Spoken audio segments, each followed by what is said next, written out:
I was looking back on a video that I did back in May of 2024, and I shared a few investments that I was buying and holding. I'm still holding on to them. And looking back, some of my gains at that time were very modest. When it comes to Google, I was up 4.47%.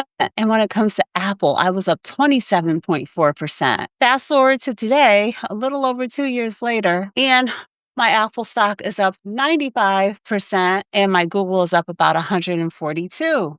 So we're going to take a look at these two companies that I've been holding for several years now, as well as one that I've added more recently, which is AMD. And in a shorter amount of time than Google and Apple, I'm already up about 98% when it comes to AMD. So we're going to be looking back at what I did right, how I feel today when it comes to these investments, why I picked them. Is it worth still holding on to? And we'll take a look at one of my ETF, VOO, to compare on how my gains look when it comes to holding individual stocks versus an ETF. Now, everything has a different starting point, but we're going to take a look just for reference. So now let's start with Apple. 27% gain back in May of 2024. About 95% today. When it comes to my holdings, this didn't happen in a few months. Apple is one of the first individual stocks that I started incorporating several years back when I started investing outside of my 401k. I was dollar cost averaging into it, and I can remember when I had $120 average when it comes to my Apple shares. I didn't want to mess up that average at one point and took a long break from investing. But I went back to it. I was just getting to learn about what investing is, picking individual stocks, not just a target date fund or mutual funds in my retirement account. And back then, I was seeing my gains more quickly on some investments, but I'm glad that I held on to my Apple shares. It's definitely a brand, a company that I use on a daily basis. This is an interesting time right now when it comes to Apple. The CEO, Tim Cook, is expected to turn over the reins to John Ternus coming up soon on September the 1st. So this is a major transition when it comes to a company of this size. And changes lead to uncertainty, which doesn't sit well on Wall Street. So there could be some turmoil. But like I said, I've already decided this is something that's going to remain in my portfolio. And when it comes to analyst ratings, they're giving it a price target, an average price target of about $344, which is about 12% up from where it is currently. They also have new iPhones coming out in September as well as October, and anticipated revenue to be at $154 billion by Q1 of 2027. Here's a look at my Apple position. As I said, I let go of that $120 average that I had way back when, and I did continue to add a bit to this position. My average price is $156.57. I have 60.5 shares, and I'm up 95%. Now on to Google. Google's currently $345.90. This one was definitely going to make it into this update because a little over 2 years ago, I was up just 4.47%. Nothing exciting, but I shared it in that update because it was an investment that I intended on buying and holding. I didn't give up on it, even though my gains came slowly. This is a lesson that some newer investors have to understand. Some great investments don't always come with the gains going up significantly in a short time frame, like a few months or a year. Sometimes it takes time for the story to play out, and that's what happened when it comes to Google. In my time frame of investing into it, AI has become a big part of this company. They've gained a lot of exposure when it comes to cloud computing, data centers. They've been growing when it comes to digital advertising. They are a thriving tech business. So if you currently have an investment in your portfolio that's up just a few percent, 4%, 10%, understand the technicals and the fundamentals. What does this company do? What does their future look like? Do they continuously beat when it comes to their earnings forecasts? As you can see here, Google is on track to have revenue of $141 billion later this year. So even when the growth was slow, I didn't give up on it. I didn't say this isn't working. I just held on and continued to build into this position, focused on the future growth of this company. Taking a look at the analyst ratings for Google, it has an average price target of about $422. So that's about a 22% upside from where it is currently. So up 4.47% back in May of 2024, currently up 141.91%.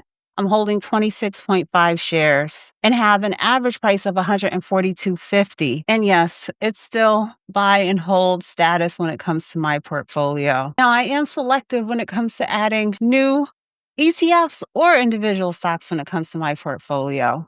But AMD is one that made the cut. This is Advanced Micro Devices. It's currently $514.39, on track to $16 billion by Q4. And this one has an average price target of about $656. So that would mean an additional gain of 29% from where we are currently. So this was a much faster mover. It's a newer addition to my portfolio, but I'm already up about 96%. And is in one of the biggest growth areas in the market, AI and data center computing. But with an investment like this, you can have strong, fast growth, but also lots of volatility. So you have to be ready for those ugly time periods when this particular sector has a pullback. Here's a look at my position. I have 4.75 shares and currently up 96.16% with an average cost of $254.79. So this is what it looks like to be a buy and hold investor.